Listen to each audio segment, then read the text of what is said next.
Matapos laitin at murahin si Diwata nitong nagpakilalang Francis Leo Marcos, pero sa totoong buhay, Norman Mangusin yan. At nagpakilala po itong mayaman. Mayaman nga ba? Maraming nagre-react dyan sa sinasabing mayaman. Nako, sinagot na ni Diwata. Hala, ito naman, hindi pa din nadala tong Norman Mangusin na to. Simula nung nakarma na to eh. Nung binanatan niya si Diwata, sabay nabura ang Facebook ni Norman Mangusin na merong 1.6 million followers. Walang kadala-dala no? Ang bilis ng karma. Every live stream mukhang mukhang si Diwata lagi yung nilalait niya. Nilalait, nalubog daw ang panga. Tapos, tatapatan daw niya yung Diwata Paris Overload ng libreng parisan. Naku, totoo kaya yun? Totoo kaya yun?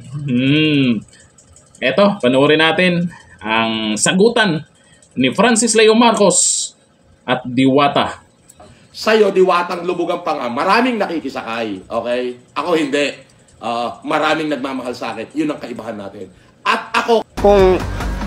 Kung manliligaw ka sa akin ngayon, naku, napanood mo ko ngayon, tapos magkamukha lang tayo, naku, huwag ka na magtangka. Mababastid ka lang.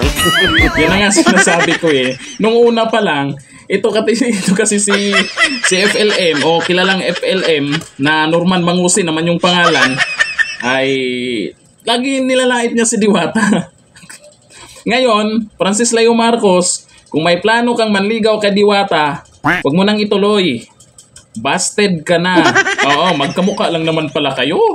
Sabi ni Diwata, magkamukha lang kayo. Kaya pag nanlalait ka kay Diwata, parang nilalait mo na rin yung sarili mo.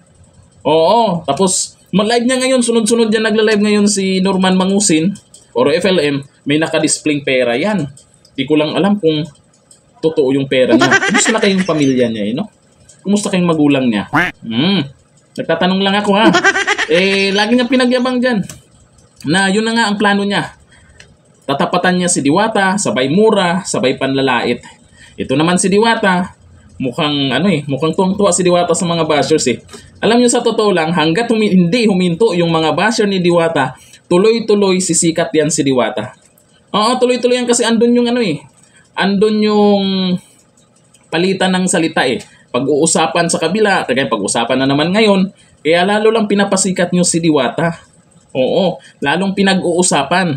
Dahil naman, palaban ito si Diwata. Alam na alam niya kung anong i-raise back dito sa mga bashers na to. Lalo na itong FLM na to, na matagal ng laos. Matagal na pong laos yan. Sikat yan noon. Million subscribers, million followers. Ngayon, laos na. Nakisabay na lang kay Diwata, sabay nang lalait. Magkamukha lang pala kayo. Ang galing ni Diwata, Ang galing ng banat ni Diwata. Nako, Diwata. Huwag naman pakipot. Pagbigyan mo muna ng wag mo na kaagad na babastirin mo kaagad. Bastid ka agad. Hayaan mo muna. Hayaan mo siyang manligaw ng manligaw sa'yo.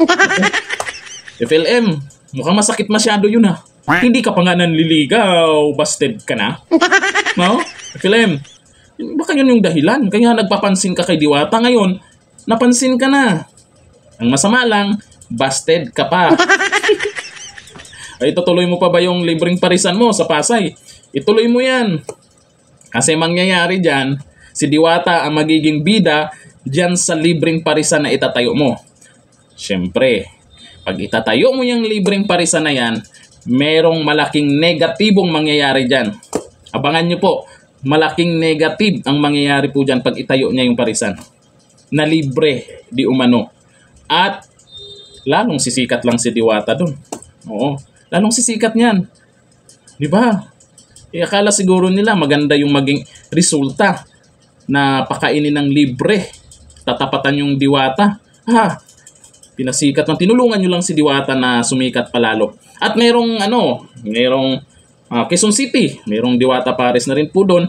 At marami na rin pumupunta May iba na sinasabing yung mga basher ay hindi naman masyadong pumupunta doon kasi wala silang masilip doon eh. Wala si Diwata at malinis yung lugar. Kaya wala silang maibato doon sa bagong Diwata Paris sa Quezon City. Kaya tahimik doon. Yun nga po yung kagandahan pag maraming basher, napapag-usapan palagi. Napansin nyo po yung kay, yung sa Selos, di ba? Masyadong mabait kasi si Shaira. Tahimik ngayon. Di ba, tahimik? Ito, sumunod bigla si Diwata. Aba. Di ba? Tuloy-tuloy ang kasikatan. Francis Leo Marcos, busted. Hanggang dito na lang. Thank you. Bye-bye.